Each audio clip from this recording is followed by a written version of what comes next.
zal zij vanavond de titel gaan binnenslepen van Beste Jonge Musicus. Een groot applaus voor Dana de Vries. Dana de Vries uit Frienser wie op tweede peerskedij een van de 4 finalisten op de avond van de jonge musicus van de NTR.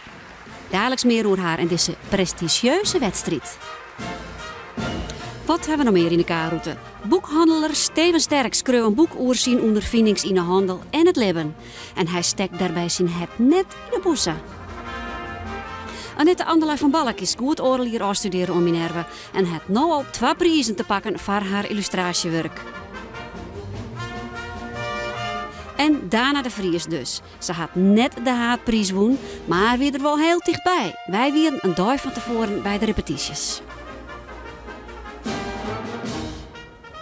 Op tweede peerskedij streden 4 toptalenten om de eretitel Beste Jonge Musicus van Nederland. En een van die deelnemers was Dana de Vries, de celliste uit Frienser. Ze had het net woen, maar ze zetten wel een prima performance deel. Ze spelen met het Nederlands Philharmonisch Orkest en die ik nog een solo-werk. Een dag voor de wedstrijd waren we bij de repetitie in Amsterdam.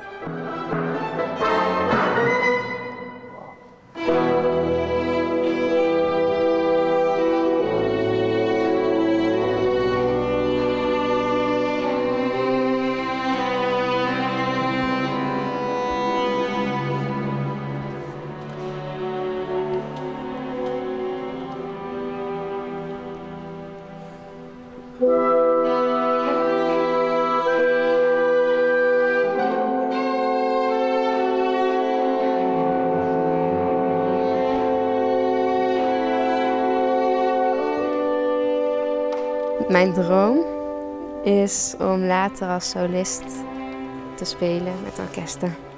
Dat is gewoon hetgene wat ik gewoon het allerleukste vind. Gewoon dat je opkomt, dat je gaat zitten en het hele orkest volgt je en je maakt samen gewoon zoiets moois. Echt geweldig, dat zou ik heel graag willen. De bijzonder talenteerde Dana de Vries is nog maar 18 jaar, maar haar muzikale carrière kent alleen nog maar successen.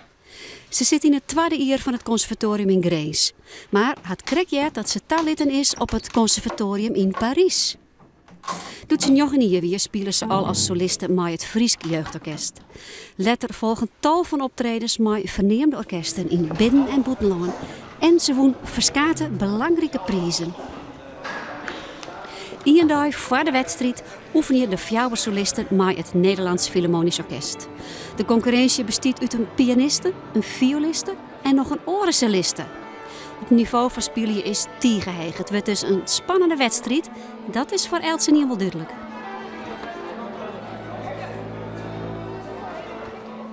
Hoe gaat schatst die kansen in van morgen? Dat weet ik echt niet. Echt geen idee. Ik ga gewoon spelen als ik lekker heb gespeeld. En ik heb het gevoel dat ik gewoon alles eruit heb gehaald wat ik eruit kan halen. Dan ben ik tevreden.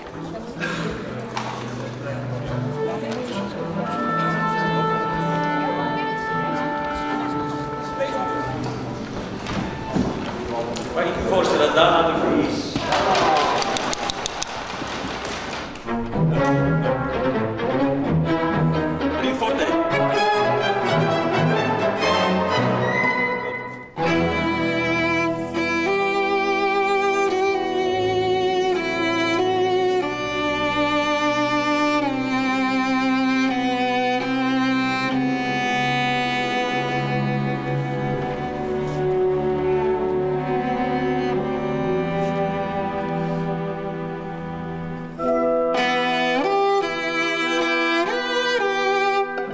Ik denk dat het belang van een competitie sowieso onder jonge mensen van ontzettend groot belang is. Ik denk ook dat we een heleboel mensen toch, die misschien wel buiten de cultuur staan, dit heel fel gaan onderschatten.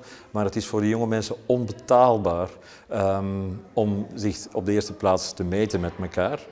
Al is het ook niet zo zoals in de sport, maar ook dat ze elkaar horen, dat ze elkaar kunnen beluisteren, elkaar leren kennen ook. En vooral ook dat ze met orkest kunnen spelen ook. En voor televisie. Dat is een souvenir, denk ik, die ze hun heel leven gaan meedragen.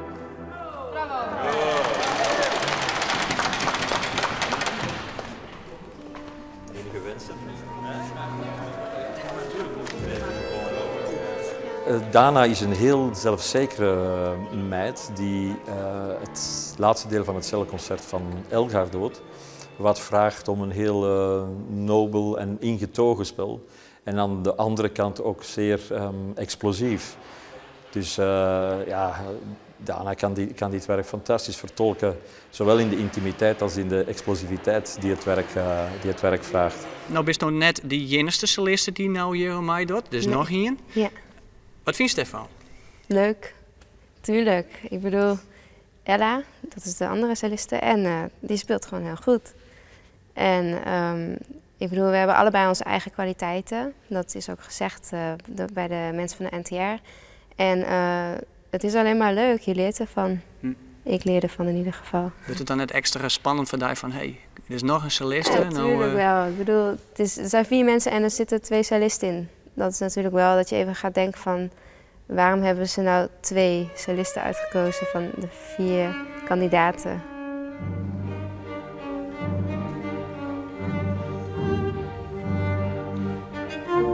De andere kandidaat die Dvorak speelt is ja, ook heel speciale meid. Heel ingetogen, heel sober en heel integer spelend. Een hoedje af voor beide kandidaten.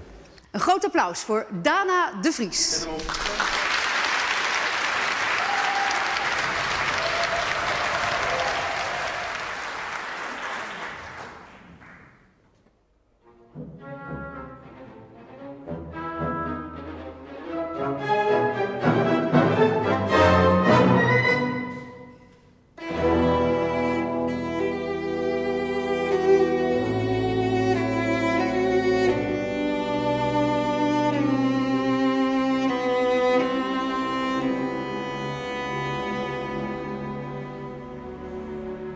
Ik ben wel heel erg door haar geïntrigeerd. Ik vind het ook wel heel leuk dat zij als enige zegt wat zij wil laten zien die avond. Tenminste, wat ik uit de film zegt... Ik wil mezelf laten zien. Daar gaat het om. En ze zegt zelfs dat ze wil dat mensen haar begrijpen. Dat mensen haar begrijpen, ja. Dat vond ik wel groots. Ik heb dat nog nooit gehoord trouwens van een muzikus, dat hij dat wil. Dat je dus wil... Nee, dat je de muziek gebruikt om begrepen te worden. Nee, dat vond ik wel heel intrigerend.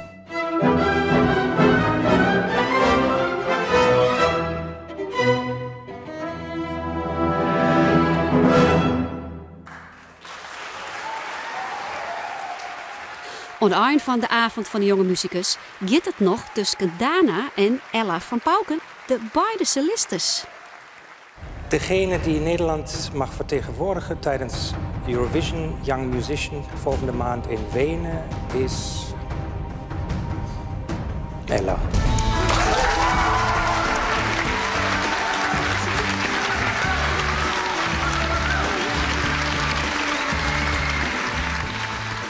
Nou, dit is De Midden en De beide Einen. Misschien een wat cryptische titel van de memoires van boekenman Steven Sterk. In 15 autobiografische verhalen zocht er waarom op zijn leven. En hij schreeuwt over de natuur, over het beeldje de kunst, over de visserij op de Lemmer, over de handel zelfs. Maar ook over zijn persoonlijk leven. Want Els Ein, zei hij, is een nieuw begin.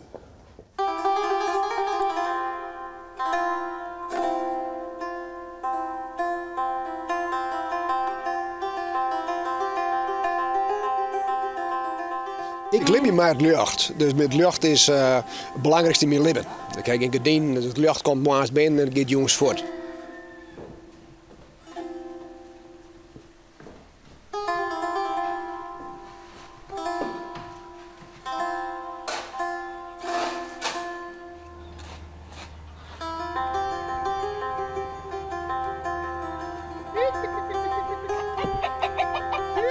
Welkom vreugde van de wereld, haat lucht door de sterren. Griente kroet en bloemenvaart, meter van uw zieren. Het hemel leeg dat alles zocht, tot u douwe mist ontzocht en het veel bemielt. Ja, mijn goud strielet. Ik zocht de nacht door uw vervlein, mij zien brune wjukken. Allemaal die ries door Rijn en begint te ontloeken. De ene ploeg het shit het uit, de andere kei of skiep verwijt. Elk is druk in roeren om zijn dwan te sturen.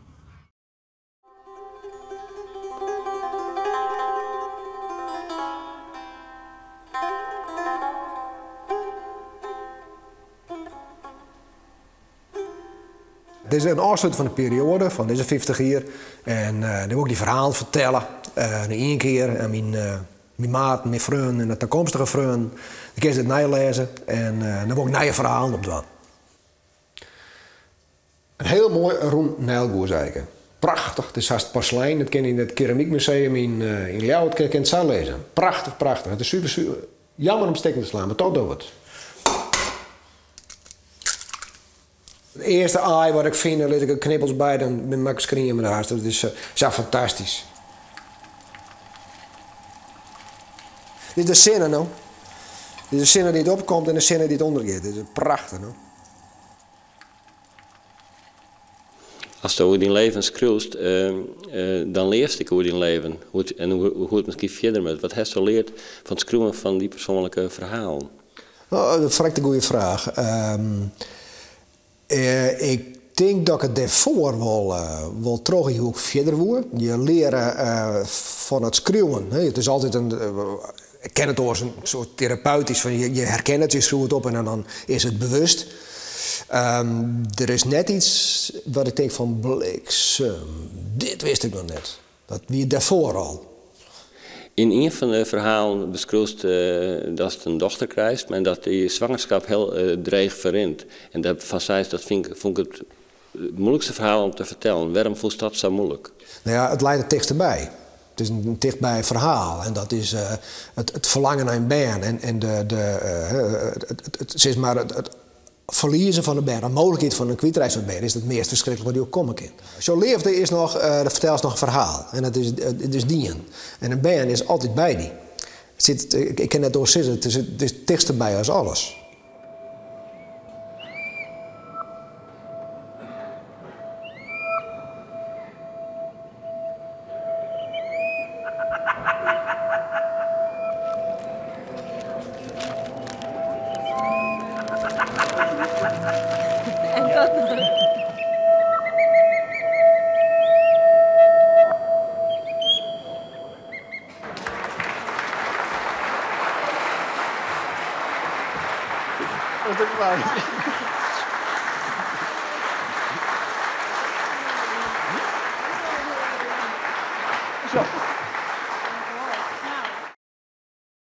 Aman annem, gurbet bana zor geliyor. Gurbet bana zor geliyor. Aman annem, gurbet. Die huis is haast een museum, Steven. Ja, dat is er wel meer, maar dat is voor mij natuurlijk het gevoel net, hè. Het zijn alle objecten, maar ik hou van esthetiek. Maar museum is het net. Dit is een van de mooiste beelden die er is. Het is een heel kostbaar Afrikaans beeld, Yoruba. Een mem die daar bij een taten houdt. Maar het is zo verschrikkelijk mooi sneeuw. Een hele kunst die wij net kennen, nooit kennen zullen. Maar hoe dit maar leeft, de sneeuw, dat is als de Pieta van Michelangelo. Dezelfde kracht zit erin. Bloed mooi. Steven, een gigantisch schilderij van Sjoerd Jansen. Wat spreekt hij in dit schilderij nou samen? Nou ja, dit is een tekening van 6 meter lang. Maar ik vind het esthetisch, kunstzinnig een geweldige tekening. Ik vind het super, maar dat zwart en dat wit, dat is ook heel erg Sjoerd Jansen. En het is natuurlijk mijn verhaal, mijn Sjoerd. Dan neemt het verhaal over Sjoerd Jansen dan ik Vreunskip. Ja, Vreunskip is natuurlijk bepaald in mijn leven, dus het gaat over Vreunskip. Maar het is wel op Sjoerd. Sjoerd wie mij verschrikkelijk dierbaar. Daar houd ik verschrikkelijk van. En ik heb een soort mensen die dierbaar binnen. Maar ik wist, Sjoerd een sterke fan, sporter. Ik denk, Sjoerd, hoe liep het me wel. Dus ik trees kind nou, dat jouw vriend had. Ik van, nou, die werd ouder dan mij, want dan hoek ik net te wachten dat hij deed gaat. Maar Sjoerd ging deed.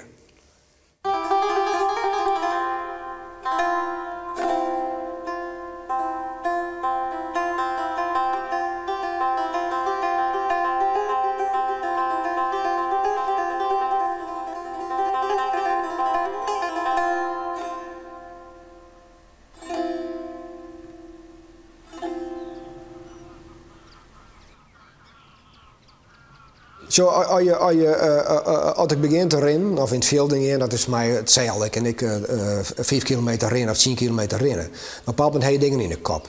En dan ben ik denk, uiteindelijk de kop, dan is het oplost. À la Rin, à la Socrates, los ik de problemen op. Dan zeg ik al mijn problemen maar dat dit oplost. Tijdens het rennen. In het veld of buiten het veld. En dan komt de rest, want dan ben de gedachten voort. Dan is de praktisatie voort. En dan is het fixeren op het veld. En of dat nou het zeggen van BM is, of het ziekje van aaien, of het meen van gas, of wat oors door je dogen. Dan bij ziekje, ik zeg maar wat. Dan is het leeg en dan is het geluk. Harmonie. Ik heb die boek gelezen en mijn conclusie weer toen ik het hier van ik heb het boek gelezen van een romanticus. Oh, absoluut weer, ja. Ja. Ik zeg het heel mooi. Ik wil het mooi zijn, ik wil ook alles zijn. Zijn is alles, niet alleen in de natuur, maar ook in het leven. Dus maar het die zijn, en maar het leven zijn, en maar het mooie dingen zijn. Nou ja, daar mag je van genieten, want meer is er niet.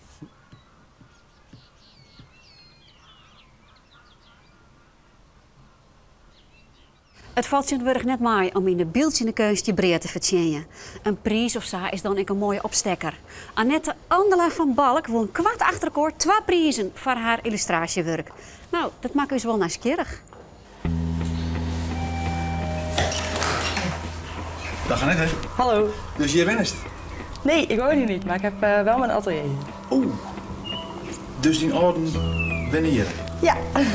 En wat atelier? Mag ik eens zien? Ja, zeker. Dus. Op de eerste verdieping.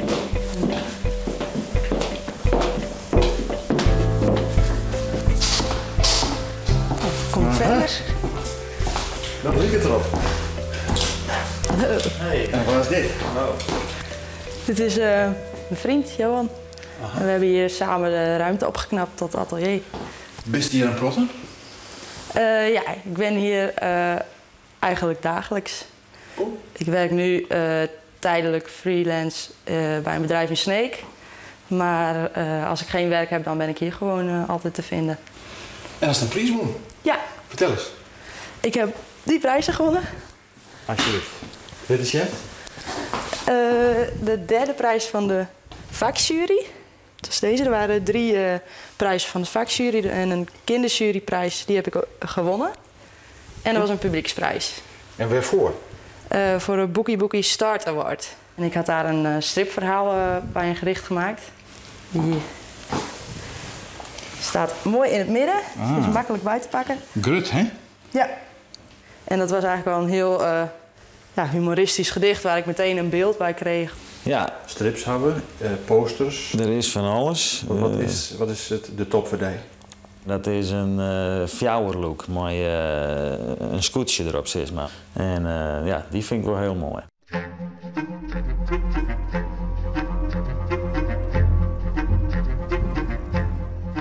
Zo'n prijs, is dat wichtig voor die? Ja, dat is wel belangrijk, want doordat ik in de prijs ben gevallen, staat nu mijn werk in het blad. En meer kansen op om opdrachten te krijgen.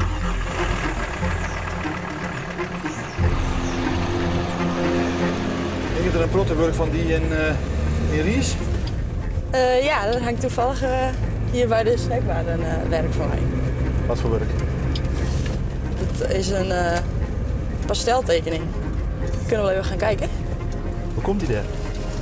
Ik heb 5 jaar bij de snackbar gewerkt. Toen ik er wegging, toen leek het me eigenlijk wel heel erg leuk om iets voor hun te maken. Wat betrekking had op de snackbar.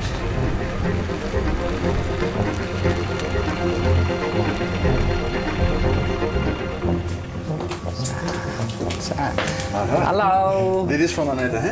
Dit is van Annette, de frieteters. Ja, dat toch met tinken aan wat oors. De aardappeleters van Gogh, ja. Ja. Dat past helemaal bij het bedrijf, hè? Ja, en die stijl die ze hier inbruikt heeft, daar heeft ze een heel soort al in dingen. En daar vind ik een geweldig mooie stijl van. Ja, hè? Ja. Mooi. Ja.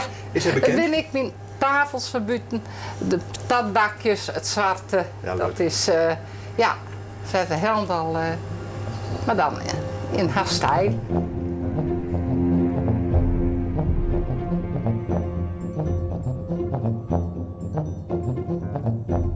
Is er nog meer van haar in Ries? In de theatertuin heeft ze een keer een poster van maken. Oké. Toen weer een een festival hoe die jaren 50 ongeveer, dacht ik. Dat flower power gedoe van peace. En daar heeft ze een hele mooie poster van maken. Dus illustratrice. Ja. Is er een prof in kwijt in dit werk? Ja, ik kan mijn fantasie er wel in kwijt. Ik was vroeger als kind wel veel aan het knippen en plakken, veel met papier bezig. Toen ik een studiekeuze moest maken, toen ben ik naar een open dag geweest van Minerva. En toen kwam pas eigenlijk weer aan de orde dat ik toelating wou doen voor die school. In 1970 was er een festival, Peace in Ries. En dat was in die tijd een opvallend gebeuren. Het was allemaal hippies die erop afkwamen. Mijn rol was de vormgeving, de poster, een nieuw jasje te geven eigenlijk. Nou, en hier was het theater, het podium. En de poster had ik bloemen voor ontworpen en die stonden aan de zijkant van het theater.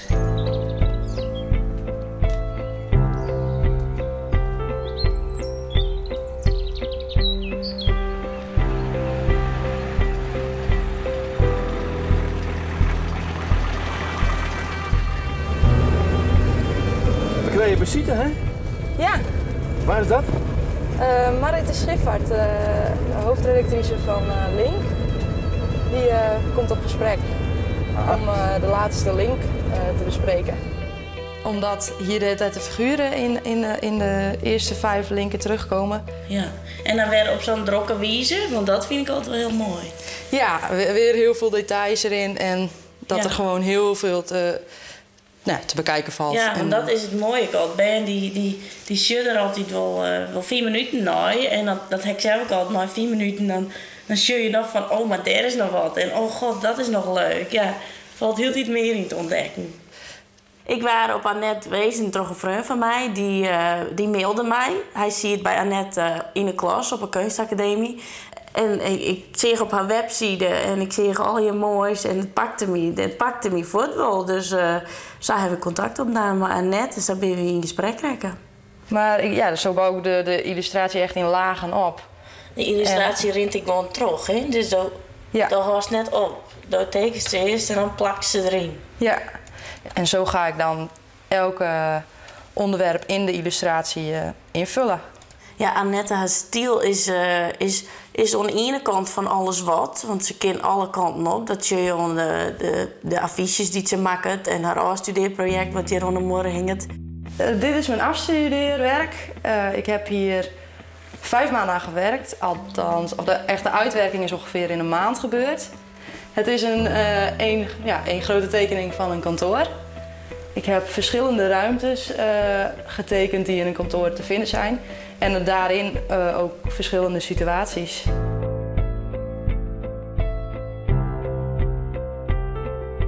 In Link heeft ze een orenstiel, een hele drokke stiel, maar meer kleur. Maar toch is er wel iets waar toch haar stiel herkenbaar is. En dat, eigenlijk heb ik dat zelf nog net ontdekken kunnen wat dat dan precies is. En dat is ik wel het mooie, want dat kun je net echt te pakken krijgen. Maar het spreekt om. Het spreekt om, ja.